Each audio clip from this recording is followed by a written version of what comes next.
Por que não ganho massa muscular? Quem já não se perguntou isso? Ou quem não reclamou depois de treinar um ano e ficar uma semana de férias e perder 2, 3 quilos de massa muscular? Bem-vindos ao time, eu sou desse time e esse é o nosso assunto.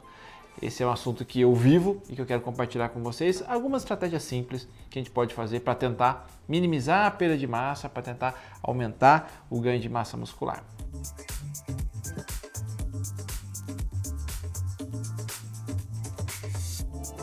Bom, primeiro de tudo, antes da gente pensar em por que não ganho massa muscular, a gente tem que pensar se a gente está fazendo por onde. O treino é eficiente? A atividade física é eficiente? Será que eu estou conseguindo fazer vamos usar como exemplo a musculação, porque poderia ser um crossfit, vou usar como exemplo a musculação. Será que eu estou fazendo um treino suficiente para fazer microlesões e posteriormente essas microlesões serem corrigidas e aquela fibra muscular hipertrofiar? Porque na hipertrofia nada mais é do que uma microlesão em que se faz uma correção. Então sempre brinco que a gente ganha massa muscular na cozinha. Então a gente ganha massa muscular quando a gente corrige uma microlesão feita num treino. Mas a gente ganha na cozinha quando alguém treina bem. Então o principal fator não é tomar a proteína X, não é tomar a mistura Y. Eu preciso treinar bem. E treinar bem exige controle de tempo, periodização do exercício, que isso um educador físico faz com maestria. Não sou a melhor pessoa para falar sobre isso, sou nutricionista, mas eu tenho que reforçar aqui, antes do nosso assunto, que a gente tem que ser bem acompanhado e fazer um treino eficiente. Hoje eu tenho 39 anos e eu digo a vocês que eu ganhei mais massa muscular nos 35, 36 anos do que nos próprios 20, 25. Por quê? Porque eu fazia errado. Na minha cabeça eu tinha que fazer musculação e depois eu tinha que comer um monte de carboidrato e aí sim eu ia ganhar massa muscular. Pois bem, uma vez que a gente faz um treino bem feito, aí sim eu, nutricionista, posso ajudar. Então eu não consigo ajudar ninguém nesse planeta se a pessoa não fizer um bom treino. Não existe ganho de massa muscular sem atividade física. Não é igual a gordura, que se eu vou comer, eu vou ganhar gordura. Agora a massa muscular, eu posso comer 10 quilos de proteína que não vai adiantar nada. Então o que eu preciso de estímulo anabólico. Esse estímulo anabólico, ele depende do exercício físico e de estímulos hormonais. Testosterona, fator de crescimento, e esses estímulos primários, eles acontecem com atividade física. A gente pode maximizar com algumas estratégias que eu vou passar para vocês, mas o estímulo primário é do exercício. Uma vez feito, uma vez trabalhando a atividade física, trabalho a periodização da alimentação com o intuito de estimular o anabolismo. Então vamos lá. O que seria esse anabolismo? É simplesmente estimular fatores de transcrição a estimularem a síntese proteica lá no ribossomo. Então o que acontece? Por exemplo, existe uma via chamada via de AKT-mTOR.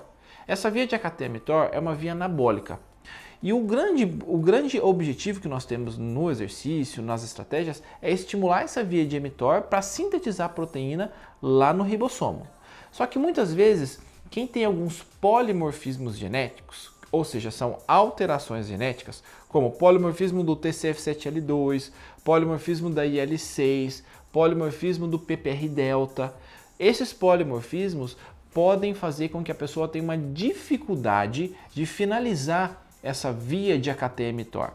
Essa via de AKT-mTOR pode ser desviada e estimular, por exemplo, a síntese de interleucina 6, que é uma proteína que, quando muito estimulada, tem uma característica inflamatória e não vai ganhar massa muscular. Então aquela pessoa magrinha que não ganha massa muscular de jeito nenhum, que faz atividade física, que sabe aquela pessoa come, não ganha peso, faz atividade física, não ganha massa muscular, pode ser que exista alguns polimorfismos genéticos ali.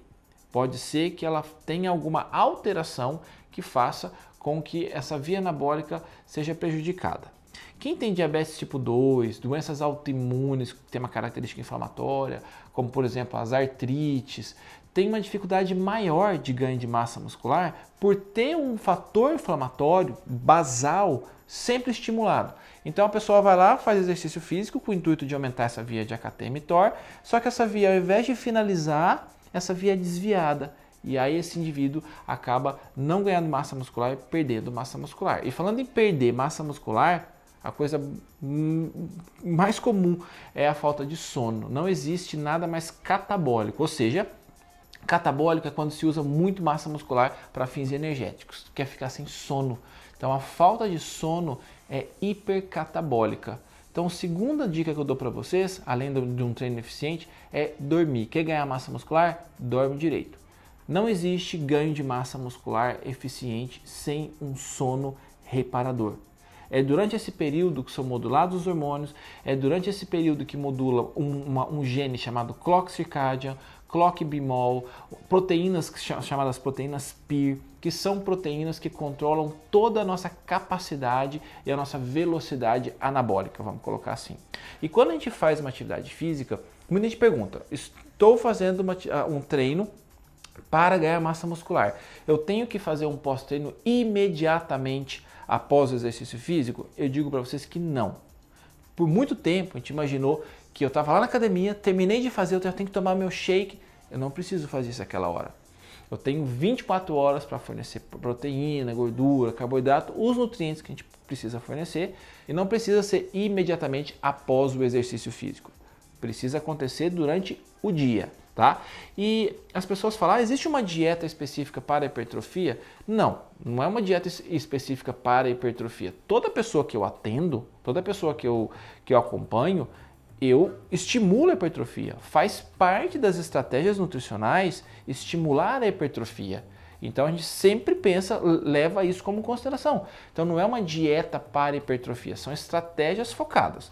Agora, por exemplo, existem alguns ativos que vão diminuir o estresse de retículo. Então muito do que eu falo de hipertrofia não se dá somente na quantidade de proteína, na qualidade ou de carboidrato, mas sim de estratégias para diminuição de estresse de retículo endoplasmático. Aquelas pessoas que fazem muito estresse de retículo têm uma síntese proteica diminuída. E o que seria um estresse de retículo? O que traria estresse de retículo? Excesso de radicais livres, bebida alcoólica, cigarro. Então tudo isso causa muito estresse de retículo. Excesso de carboidrato de alto índice glicêmico, açúcares, causa muito estresse de retículo. E às vezes a gente esquece disso. Toda vez que alguém vai falar para mim de hipertrofia, eu pergunto assim, como você está controlando o estresse de retículo? Como que a gente pode fazer isso? Eu sugiro a vocês 3 estratégias por dia para controle de estresse de retículo.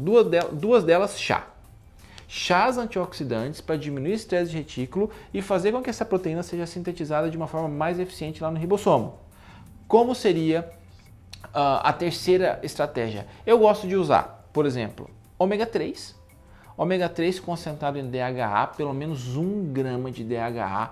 Ômega 3 auxilia na expressão de várias proteínas envolvidas na estrutura quaternária, na expressão proteica mesmo. Então existem algumas proteínas, que são as hot shock proteins, que são estimuladas e que são moduladas pelo ômega 3. E essas proteínas, ela é como se fosse proteína de acabamento. Então ela vai lá, ela vai dar um acabamento na proteína, fazendo com que aquele estímulo anabólico seja muito mais eficiente.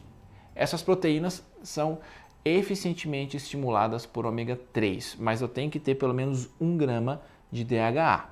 Então vamos lá, ômega 3.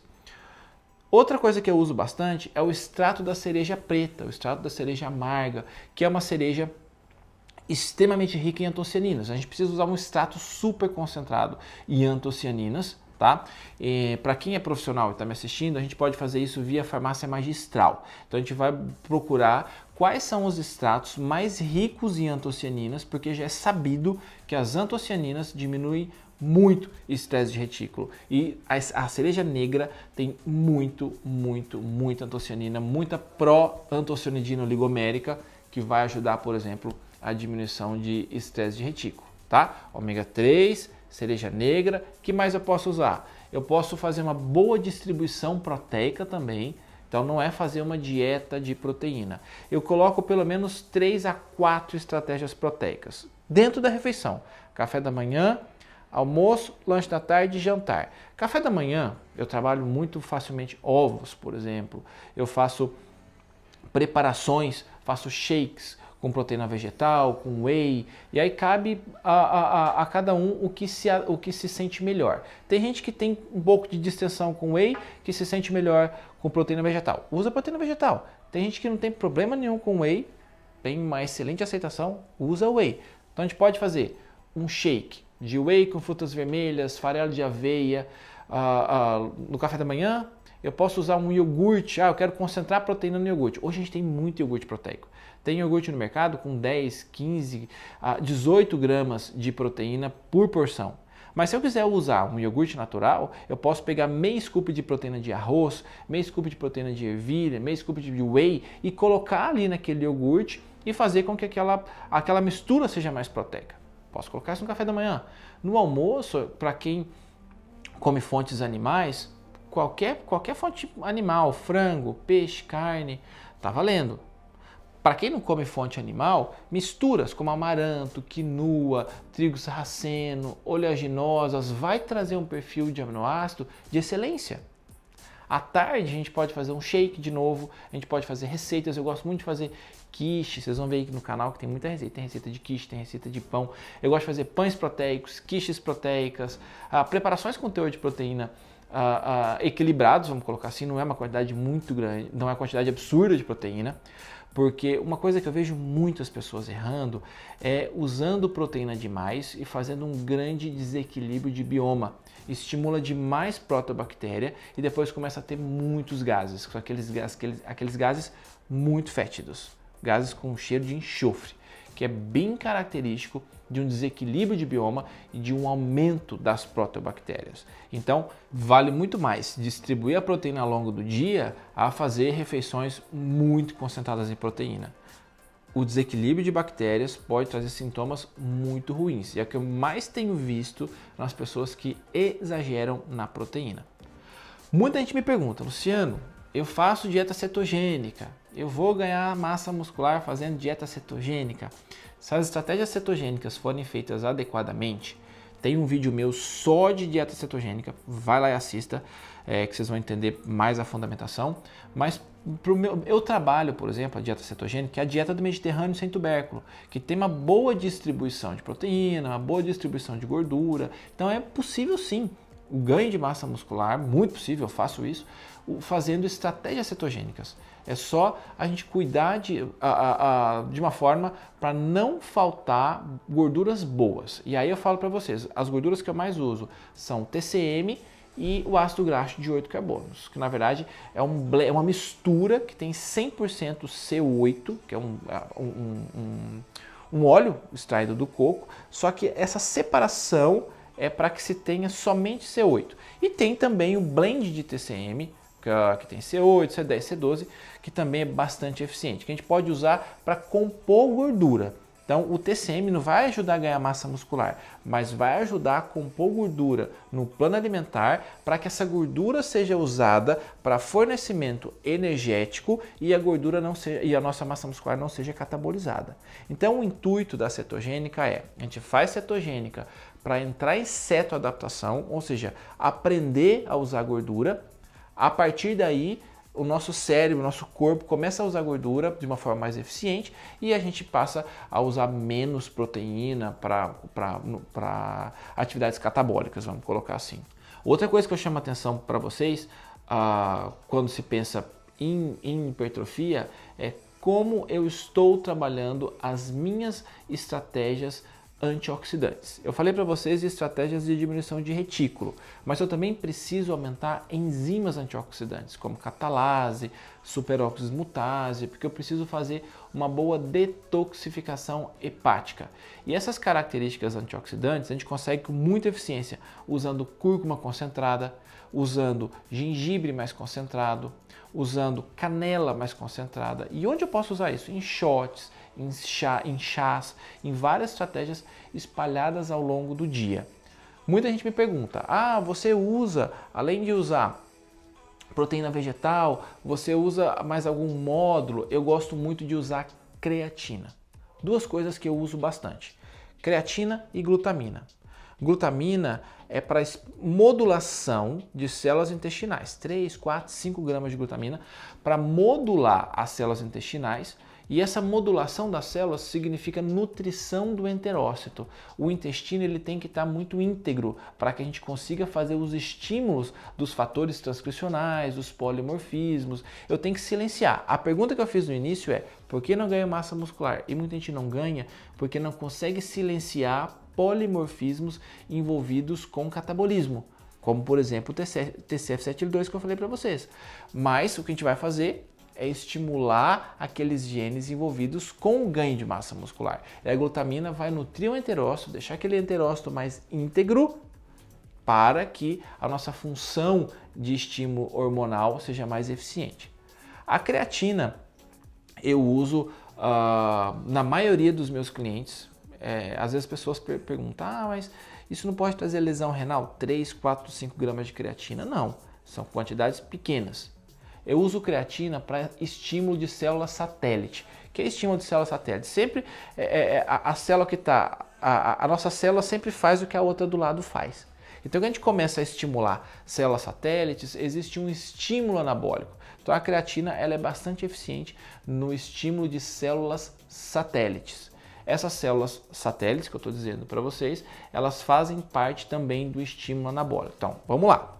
Creatina, glutamina, ômega 3, cereja negra, distribuir bem as proteínas ao longo do dia, usar boas gorduras e o carboidrato, Luciano, e a carga glicêmica.